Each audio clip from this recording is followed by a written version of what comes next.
जब कीमोथेरेपी के कारण पेशेंट के बाल झड़ते हैं तो कई बार वो गुच्छों में झड़ते हैं, पेशेंट को परेशान करते हैं।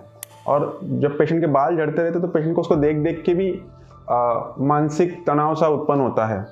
दोस्तों, कीमोथेरेपी रोकने के बाद कुछ महीनों के बाद बाल आना वापस शुरू होता है।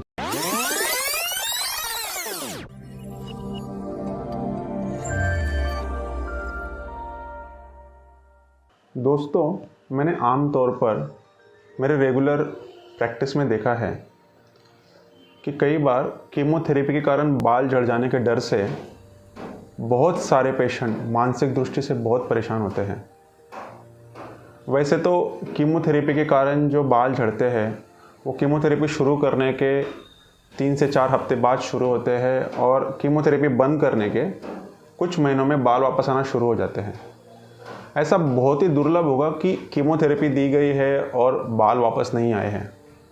तो मोस्ट ऑफ द पेशेंट्स में बाल वापस आ जाएंगे। ये जानना भी बहुत ज़रूरी है कि हर कोई कीमोथेरेपी की मेडिसिन के कारण बाल नहीं झड़ते। कीमोथेरेपी एक दवाई नहीं है, ये दवाइयों का समूह है। कुछ दवाइयाँ के कारण हेयर लॉस होते हैं, बाल झड़ते हैं, कुछ दवाइयों के कारण नहीं झड़ते। एक पेशेंट जिनको स्तन का कैंसर था, वो कीमोथेरेपी से बहुत डर गई। वो बोल रही थी कि डॉक्टर साहब आप मेरा सर्जरी करवा लो, मुझे रेडिएशन करवा लो, बट प्लीज़ मुझे कीमो मत करो। तो हमने उनके डर का कारण जानना चाहा कि ये क्यों डर रही है कीमो से। तो बातें समझ में आ रही थी कि वो कीमोथेरेपी के कारण जो बाल झड़ते हैं उससे काफ़ी डरी हुई थी और इसीलिए वो चाह रही थी कि हमें कीमो ना करवाओ। वो बोल रही थी कि अगर मेरे बाल झड़ेंगे तो सबको पता चल जाएगा कि मुझे कैंसर है और मेरे बाल वापस ना आए तो, और मेरे बाल झड़ जाएंगे तो मैं सोशल इवेंट्स में या मेरे जॉब पे कैसे जा पाऊँगी। तो मैंने उन्हें समझाने का प्रयास किया कि कीमोथेरेपी के कारण जो बाल झड़ेंगे वो वापस भी आ जाएंगे। कीमोथेरेपी आज की तारीख में एक आम समस्या हो गई है।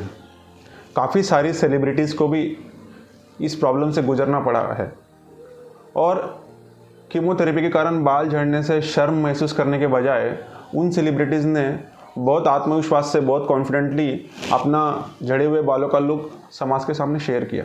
आज की तारीख में ब्रेस्ट कैंसर या कीमोथेरेपी के कारण बाल झड़ना ऐसा कोई प्रॉब्लम नहीं रह गया है जिसको समाज धुतकारेगा। तो पेशेंट कहने लगे कि डॉक्टर साहब ऐसा कोई तरीका मुझे बताइए जिसके कारण हम बाल झड़ने से बच जाए। तो मैंने उन्हें बताया, आज तक कई सारे समाधान इस समस्या के लिए ढूंढने का प्रयास किया जा चुका है, बट बहुत सफलता नहीं प्राप्त हो चुकी। पर हाँ, स्काल्प पुलिंग टेक्निक, यानी कि हमारे जो मस्तक का बालों वाला भाग होता है उसे ठंडा करना, ये स्काल्प पुलिंग टेक्निक। इस टेक्निक में 2 प्रकार की जो टेक्निक्स है, जिसे पैक्समैन स्काल्प पुलिंग डिवाइसेस और डिग्निकैप स्काल्प पुलिंग डिवाइसेस, इनको अमेरिका की संस्था फूड एंड ड्रग एडमिनिस्ट्रेशन इन्होंने अनुमोदन दिया है। तो ये काफ़ी हद तक असरदार साबित हुई है। तो पेशेंट ने पूछा कि कितनी असरदार है। तो मैंने बोला कि अगर हम 100 ऐसे पेशेंट लिए जाए, जो आमतौर पर ब्रेस्ट कैंसर के 100 पेशेंट अगर ऐसे लिए जाए तो उनमें से 40 से 60 पेशेंटों में ये असरदार साबित हो सकती है। दोस्तों, जब हम हमारे मस्तक वाले हिस्से जहाँ पर बाल होते हैं उस चमड़ी को अगर ठंडा कर दें तो उसकी जो नसें होते हैं वो आकुंचन हो जाती है। और अगर कीमोथेरेपी के दौरान ये किया जाए तो वहाँ पे जो कीमोथेरेपी की मात्रा पहुँचनी होती है वो बहुत कम पहुँचती है। इसके कारण कीमोथेरेपी के कारण जो बालों के जड़ों में नुकसान होना होता है और बाल झड़ना होता है उसकी मात्रा या तो रुक जाती है या कम हो जाती है। तो पैक्समैन कूलिंग डिवाइसेस में या स्काल्प कूलिंग डिवाइसेस में जनरली कीमो शुरू होने के कुछ समय पहले तक ये स्काल्प कूलिंग शुरू करनी होती है। स्काल्प यानी मस्तक का बालों वाला भाग। तो ये स्काल्प कूलिंग हमें कीमोथेरेपी शुरू करने के कुछ समय, जनरली आधा से पौना घंटा पहले शुरू करनी होती है। कीमोथेरेपी के दौरान ये चलती है और कीमोथेरेपी ख़त्म होने के बाद भी कुछ समय तक इसको चलना होता है।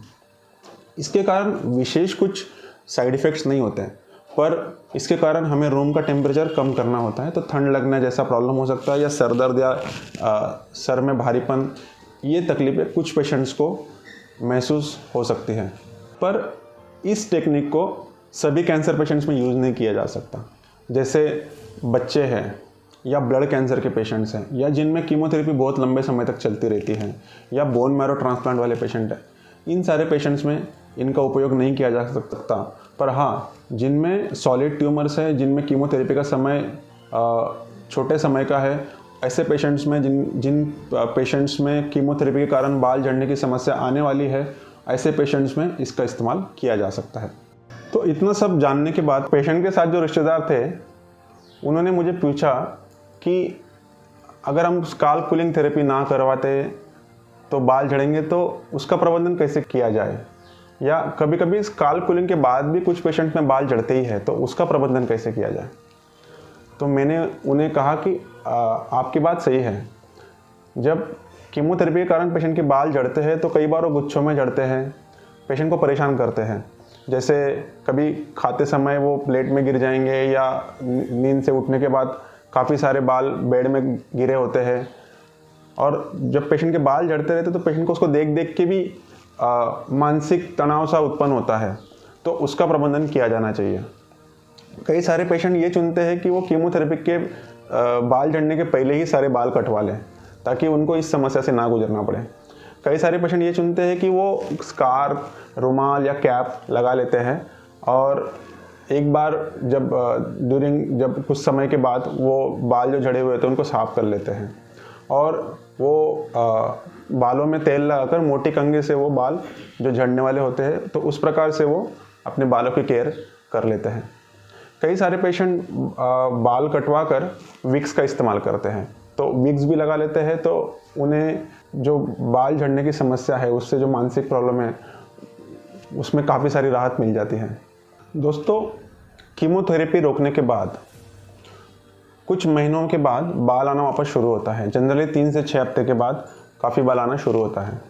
हो सकता है शुरुआत में जो बाल आए वो थोड़े से घुंघराले हो या ज़्यादा स्ट्रेट हो या उनके जो रंग में कुछ बदलाव हो, पर समय के साथ ये चीज़ें ठीक हो जाती है और काफ़ी सारे नॉर्मल बाल आ सकते हैं। जब बाल वापस आ रहे हो तो बालों को हफ्ते में 2 बार से ज़्यादा धोना टालिए, उनको हल्के से कंघे करिए, और जब तक बाल पूरी तरीके से ना आ जाए उनमें कोई केमिकल या डाई ना लगवाएं। तो ये सारी जानकारी पता चलने के बाद पेशेंट को काफ़ी समाधान और आत्मविश्वास महसूस हो रहा था कि इस प्रॉब्लम को भी वो मैनेज कर लेंगे। दोस्तों, आशा करता हूँ कि आपको ये जानकारी मददगार साबित होगी। आपके इस टॉपिक से रिलेटेड कुछ सवाल है तो मुझे कमेंट बॉक्स में लिखकर बताइए। मेरे साथ आखिर तक बने रहने के लिए बहुत बहुत धन्यवाद।